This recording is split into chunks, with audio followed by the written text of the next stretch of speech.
আপনাদেরকে আরও একটি নতুন ভিডিওতে স্বাগতম।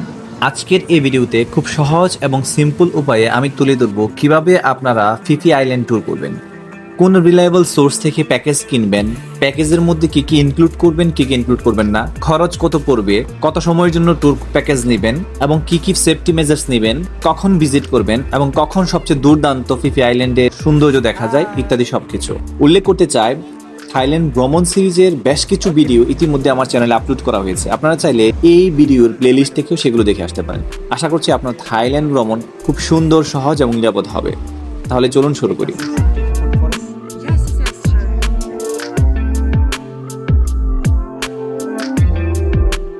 ফিফি আইল্যান্ড ট্যুরের জন্য ফুকেটের পাতং সিটি সবচেয়ে বেস্ট অপশন।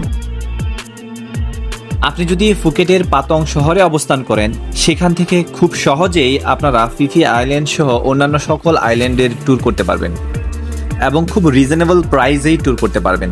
এই জন্য আপনার গন্তব্য হওয়া উচিত ফুকেটের পাতং শহর। ফিফি আইল্যান্ড ট্যুরটি নানান ক্যাটাগরির হয়। অনেকেই সেখানে ডে ট্যুর করে থাকেন, আবার অনেকেই ফিফি আইল্যান্ডে রাত্রিযাপন করে সেখান থেকেও ট্যুর করে থাকেন। আপনার কাছে দুটো অপশনই রয়েছে। ফুকেটে আপনারা অল্প দিনই স্টে করলে আমার পরামর্শ থাকবে ডে ট্যুরে আপনারা ফিফি আইল্যান্ড ট্যুর করেন। সেই ক্ষেত্রে ফিফি আইল্যান্ড ট্যুরে আপনারা 6 থেকে 7টি দর্শনীয় আইল্যান্ড ট্যুর করতে পারবেন। ডে ট্যুরে আপনারা ফিফি আইল্যান্ডে কোন কোন স্পট ঘুরে দেখবেন, চলুন সেগুলোর একটি ছোট তালিকা দেখে আসি। প্রথমে আপনারা যে স্থানটি দেখবেন সেটির নাম ফি লিগন। ফিফি ট্যুরে এটি একটি অন্যতম দর্শনীয় স্থান, যেখানে স্বচ্ছ নীল পানিতে নেমে আপনি গোসল করতে পারবেন কিংবা সেখানে আপনি পুরো আইল্যান্ডের সৌন্দর্য উপভোগ করতে পারবেন। এরপর আপনি 2 নম্বরে যে স্থানটি দেখবেন সেটির নাম মায়া বে, যা ফিফি আইল্যান্ডের সবচেয়ে সেরা স্পটগুলোর মধ্যে একটি। একসময় মায়া বে বন্ধ থাকলেও বর্তমানে সেটি চালু রয়েছে এবং মায়া বে সৌন্দর্যে আপনি মুগ্ধ হবেনই। 3 নম্বরে আপনারা যে স্থানটি দেখবেন তার নাম মাঙ্কি কেভ। এটি মূলত আপনারা আপনাদের বুট থেকেই দেখবেন, এখানে নামা যায় না বা নামার মতো সময় আপনারা পাবেন না, তবে এখানে চাইলে আপনারা স্নরকেলিং কিংবা বুট রাইডিং করতে পারেন। 4 নম্বরে আপনাদেরকে যে স্থানটিতে নিয়ে যাওয়া হবে সেটির নাম ফিফি আইল্যান্ড, অর্থাৎ এই ফিফি আইল্যান্ডে নেমেই আপনারা লাঞ্চ করবেন এবং 1 ঘন্টা ঘোরাঘুরি সময় পাবেন। অনেকেই ফিফি আইল্যান্ডে নাইট স্টেও করে থাকে। 5 নম্বরে আপনারা যে আইল্যান্ডটিতে নামবেন সেটি হচ্ছে ব্যাম্বো আইল্যান্ড। ফিফি আইল্যান্ড ট্যুরের সর্বশেষ স্থান এটি এবং এটি এক কথায় চমৎকার। আপনারা বিকেলটা খুব সুন্দরভাবে এখানে কাটাতে পারবেন। এখন চলুন কোথা থেকে এই প্যাকেজের টিকিট নেবেন এবং কিভাবে পুরো এই 5টি আইল্যান্ড ঘুরে দেখবেন সেই বিস্তারিত শেয়ার করি। কেটে ফিফি আইল্যান্ড ট্যুর সহ অন্যান্য আইল্যান্ডে সবচেয়ে কম খরচে রিলায়েবল যে সোর্স থেকে আমরা টিকিট পারচেজ করেছিলাম তাদের নাম্বার আমি স্ক্রিনে শেয়ার করেছি। এর মধ্যে রয়েছে অ্যাকেরিউ এবং আরও একটি জনপ্রিয় ট্যুরিস্ট এজেন্সি, যাদের তথ্য আমি স্ক্রিনে দিয়েছি। আপনারা চাইলে সেখান থেকে যোগাযোগ করতে পারেন। The beach tour and travel agency থেকেও আপনার টিকিট পারচেজ করতে পারেন। সেখানে এই নামে যে ভদ্রমহিলাটি রয়েছে তিনি থাইল্যান্ডের লোকাল পিপল, তার কাছ থেকে আপনারা টিকিট পারচেজ করতে পারেন। তিনি খুব রিলায়েবল প্রাইসে এবং কম খরচে আপনাদেরকে ট্যুর প্যাকেজ দিবে।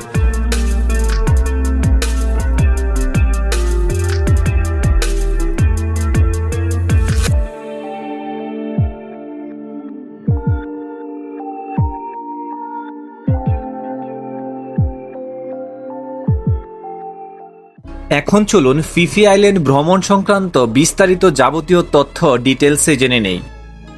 মাত্র 2100 বাতে ফিফি আইল্যান্ডের ট্যুরের প্যাকেজটি আমরা দ্য অ্যাকেরিউ ট্যুর অ্যান্ড ট্রাভেলসের কাছ থেকে পারচেস করি। জনপ্রতি 2100 বাতের এই প্যাকেজে আমাদের বাফেট লাঞ্চ ইনক্লুডেড ছিল। আমরা আমাদের বেবি সহ 3 জন ছিলাম এবং খুব রিল্যাক্সে আমরা ডে লং এই ট্রিপটি এনজয় করেছি, যেখানে আমাদেরকে প্রত্যেকটি আইল্যান্ডই ঘোরানো হয়েছে এবং গুড এনাফ টাইম দেওয়া হয়েছিল। তারা আমাদেরকে হোটেল থেকে পিক আপ করেছিল সকাল 7:30টায় এবং হোটেলে ড্রপ আউট করেছিল রাত্রে 8টায়। আরেকটি ব্যাপার মেনশন করতে ভুলে গিয়েছি, আমরা যে এজেন্সির থ্রুতে গিয়েছিলাম তারা আমাদেরকে বেশ জাঁকজমকপূর্ণ একটা ব্রেকফাস্ট অফার করেছিল, যেটিও এই বাজেটের মধ্যে ইনক্লুডেড ছিল।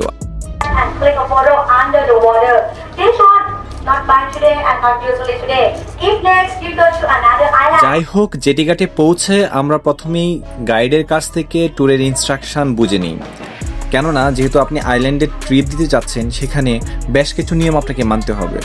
ঠিক গাইড আমাদেরকে যেভাবে ইনস্ট্রাকশন দিয়েছিলেন আমরা সেই ব্যাপারগুলো বুঝে নিয়েছিলাম এবং সেগুলো হচ্ছে মেনটেন করেছিলাম। আপনারাও চেষ্টা করবেন গাইড যে ইনস্ট্রাকশনগুলো দেয় সেগুলোকে ফলো করতে, আদারওয়াইজ ট্রিপে গিয়ে আপনি কিন্তু হ্যাসেলে পড়তে পারেন। এনিওয়েজ, সকাল 8টার মধ্যেই আমরা আমাদের যাত্রা শুরু করি। আন্দামান সাগরের বুকে আমাদের যে ক্যাটামারান ছিল সেটি দুর্বার গতিতে এগিয়ে চলছিল। কিঞ্চিত ভয় পেলেও আমরা বেশ উপভোগ করছিলাম। 50 মিনিট পর আমরা আমাদের প্রথম গন্তব্যে পৌঁছালাম। পূর্বেই উল্লেখ করেছি আমাদের প্রথম গন্তব্য ছিল ফিলিগন।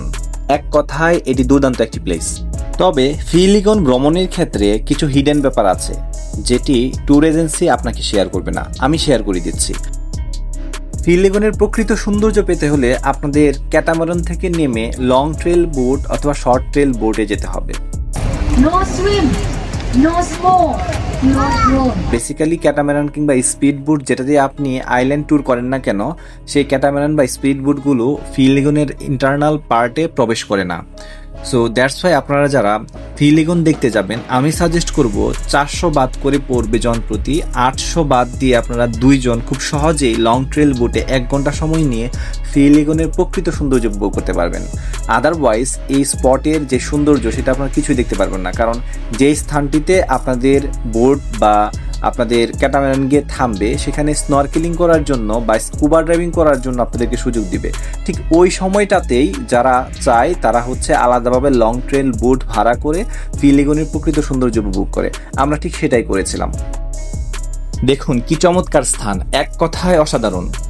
থাইল্যান্ড ভ্রমণ মানেই শুধু ব্যাংকক ভ্রমণ বা পাতায়া ভ্রমণ নয়। আপনারা থাইল্যান্ড ভ্রমণ করলে অবশ্যই ফুকেট ভ্রমণ করবেন, আর ফুকেট ভ্রমণ করলে ফিফি আইল্যান্ড মাস্ট ভ্রমণ করতে হবে, কেননা এমন সৌন্দর্য আপনি ফিফি আইল্যান্ড ব্যতীত অন্য কোথাও পাবেন না। ফিলিগনের পর আমরা ঘুরে দেখি সবচেয়ে সুন্দর অ্যাট্রাকশন মায়াবে। মায়াবের কথা অনেকেই শুনে থাকবেন, এটি কেন এত বিখ্যাত চলুন ভিডিওতেই দেখে নিই। এটি আন্দামান সাগরের ফিফি দ্বীপে অবস্থিত একটি ছোট কিন্তু খুব অসাধারণ দ্বীপ বা উপসাগর। স্বচ্ছ নীল পানি, চারপাশের উঁচু লাইমস্টোন ক্লিফ, সাদাবালি সৈকত, ইমারাল্ড গ্রিন ওয়াটার এটিকে পৃথিবীর অন্যতম আইকনিক বিচ বানিয়েছে। বিশ্বজুড়ে এটি সবচেয়ে বেশি পরিচিত হয় 2000 সালে মুক্তিপ্রাপ্ত দ্য বিচ সিনেমার কারণে, যেখানে লিওনার্দো ডিক্যাপ্রিও অভিনয় করেছিলেন।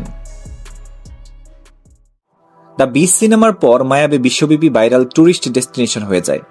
এছাড়াও এখানে ক্রিস্টাল ক্লিয়ার টার্কুইশ ওয়াটার, বিশাল লাইমস্টোন পাহাড়, ট্রপিক্যাল আইসল্যান্ড ভাইব এর দেখা মিলবে। পাশাপাশি colourful coral reef, tropical fish, black tip reef শার্কও দেখা যায়। এখানে প্রতিদিন প্রায় 4000 থেকে 5000 পর্যটক আসে। থাই সরকার 2018 সালে মায়াবে সাময়িকভাবে বন্ধ করে দেয়, কারণ প্রতিদিন প্রায় 4 থেকে 5000 পর্যটক আসার কারণে কোরাল রিফ ধ্বংস হচ্ছিল, পানি দূষিত হচ্ছিল এবং মেরিন ইকোসিস্টেম ক্ষতিগ্রস্ত হচ্ছিল, যার কারণে হুমকির মুখে পড়তে যাচ্ছিল এই মায়াবে। পরবর্তীতে 2022 সালে থাই সরকার পূর্ণ বিবেচনায় সীমিত পরিসরে আবার চালু করে দেয় এই দ্বীপটি। এই দ্বীপে আপনি যা করতে পারবেন না, নাম্বার 1, গভীর পানিতে সুইমিং করতে পারবেন না, কেননা এখানে শার্কের দেখা মিলে। স্নরকেলিং করতে পারবেন না, ড্রোন উড়াতে পারবেন না, কোরাল টাচ করতে পারবেন না। এছাড়া মোটামুটি আপনি চাইলে ছোট যেহেতু বিচ, অল্প সময় পুরো বিচটি আপনি বা পুরো দ্বীপটি আপনি ঘুরে দেখতে পারবেন। এন্ট্রি ফি এবং টাইমিং নিয়ে কথা বলি।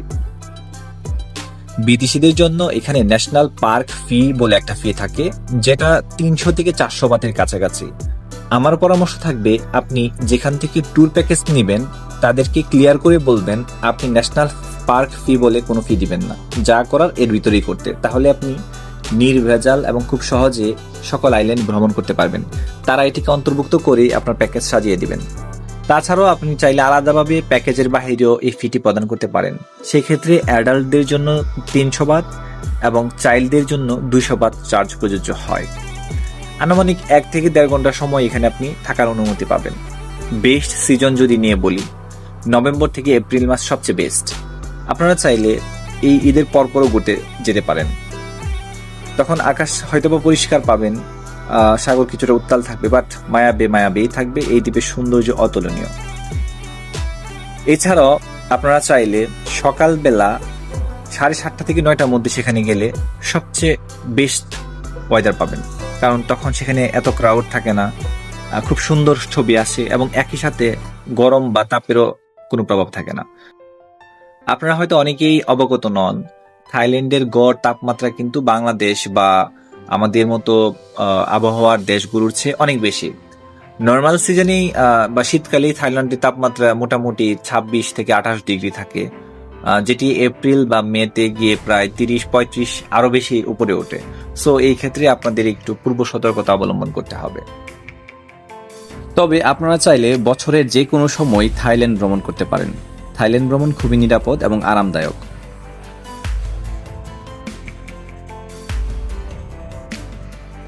যাই হোক, মায়াবে ভ্রমণের পর আমরা চলে যাই সরাসরি ফিফি আইল্যান্ডে, এবং ফিফি আইল্যান্ডে আমাদেরকে দুপুরে লাঞ্চের ব্রেক দেওয়া হয়।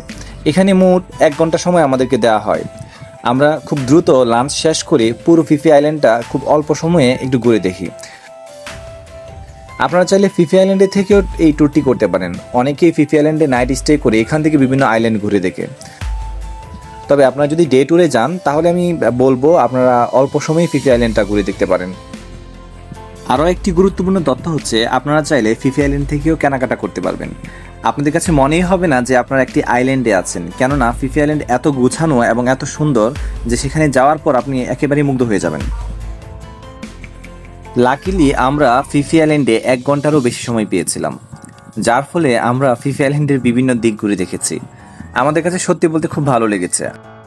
আপনারা যদি ফুকেট যান অবশ্যই ফিফি আইল্যান্ড ট্যুর করবেন, এটা আমি হাইলি রিকমেন্ড করব। ফিফি আইল্যান্ডে 1 থেকে 1.5 ঘন্টার সময় অতিবাহিত হওয়ার পর আমরা এখান থেকে লিভ নিই এবং আমাদেরকে পরবর্তী আইল্যান্ড অর্থাৎ ব্যাম্বো আইল্যান্ডে নিয়ে যায়। সত্যি বলতে একদিনের এই ফিফি আইল্যান্ড ট্যুর এত চমকপ্রদ ছিল যে মনে হচ্ছিল এখানে আরো 2টা দিন বেশি থাকতে পারলে আরো বেশি ভালো লাগতো।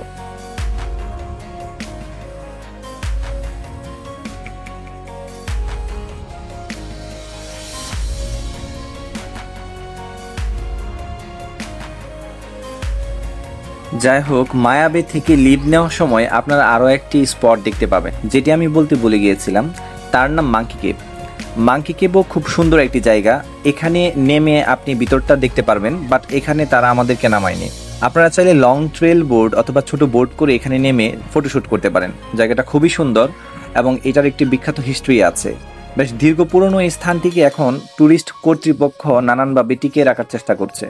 এখানে মূলত আপনারা চাইলে নেমে স্নরকেলিং করতে পারেন অথবা চাইলে স্কুবা ডাইভিংও করতে পারেন। ফিফি আইল্যান্ড ট্যুরে আমরা আমাদের শেষ গন্তব্যে পৌঁছে গিয়েছি। এটি ব্যাম্বো আইল্যান্ডের একটি ছবি। এই আইল্যান্ডটিও ছবির মতো সুন্দর। সত্যি বলতে ফিফি আইল্যান্ডের প্রত্যেকটা স্পটই দুর্দান্ত। আপনারা যারা ফুকেট ভ্রমণ করবেন, আমি আবারও অনুরোধ করব অবশ্যই আপনারা ফিফি আইল্যান্ড ট্যুর করবেন। এছাড়াও অসংখ্য টুরিস্ট স্পট রয়েছে। For example James bond island রয়েছে, খাই আইল্যান্ড রয়েছে। সেই জায়গাগুলো নিয়েও আমি আপনাদেরকে ভিডিও দিব, যাতে আপনারা খুব সহজে এই ট্যুরগুলো করতে পারেন। যাই হোক, ব্যাম্বো আইল্যান্ডের অন্যতম প্রধান বৈশিষ্ট্য হলো এটিও একটি স্যান্ডি বিচ এবং এখানকার পানি একেবারে স্বচ্ছ নীল। এবং আরও একটি গুরুত্বপূর্ণ দিক হলো এটি সেন্ট মার্টিনের মতো এখানে ঝাউবন রয়েছে, বালি রয়েছে এবং চারপাশে অসংখ্য নারিকেল গাছ রয়েছে, যদিও এই দ্বীপটিতে কোনো মানুষ বসবাস করেন না। ব্যাম্বো আইল্যান্ডের একটি স্মরণীয় ঘটনা শেয়ার করি। ব্যাম্বো আইল্যান্ড ঘোরার সময় আমরা বেশ কিছু সুন্দর প্রবাল পেয়েছিলাম।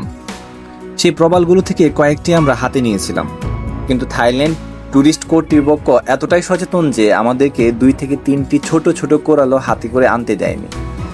এটি স্পষ্টই বোঝা যায় থাইল্যান্ড ট্যুরিজম কর্তৃপক্ষ কতটুকু স্ট্রিক্ট এবং তারা কতটুকু নিয়ম মানেন। যাই হোক, আমরা বিকালটা খুব সুন্দরভাবে ব্যাম্বো আইল্যান্ডে কাটালাম এবং শেষ বিকেলের কিছু সুন্দর ছবি ওঠালাম। তারপর ব্যাম্বো আইল্যান্ড থেকে আমরা বিদায় নিলাম। থাইল্যান্ড ভ্রমণের যাবতীয় তথ্যগুলো ইতিমধ্যে আমি বলেছি আমার প্লে লিস্টে রয়েছে। আপনারা চাইলে আরও একবার ঘুরে আসতে পারেন সেই প্লে লিস্ট। আমি কথা দিচ্ছি, নিঃসন্দেহে আপনারা অনেক অজানা তথ্য পেয়ে যাবেন এবং পুরো থাইল্যান্ড ট্রিপ কীভাবে সাজাবেন সকল তথ্য সেখান থেকে পেয়ে যাবেন। যাই হোক, আজকের ভিডিওটি এখানে শেষ করছি। তথ্যবহুল মনে হলে এবং ভালো লাগলে অবশ্যই কমেন্টে জানাবেন, আর ভিডিওটি ভালো লাগলে শেয়ার করার জন্য অনুরোধ থাকবে। এছাড়াও যদি কোনো প্রয়োজনীয় তথ্য লাগে কমেন্টস করতে পারেন। ধন্যবাদ সবাইকে। আশা করছি দেখা হবে পরবর্তী কোনো ভিডিওতে। সো আল্লাহ হাফেজ, বাই বাই, ভালো থাকুন, সুস্থ থাকুন।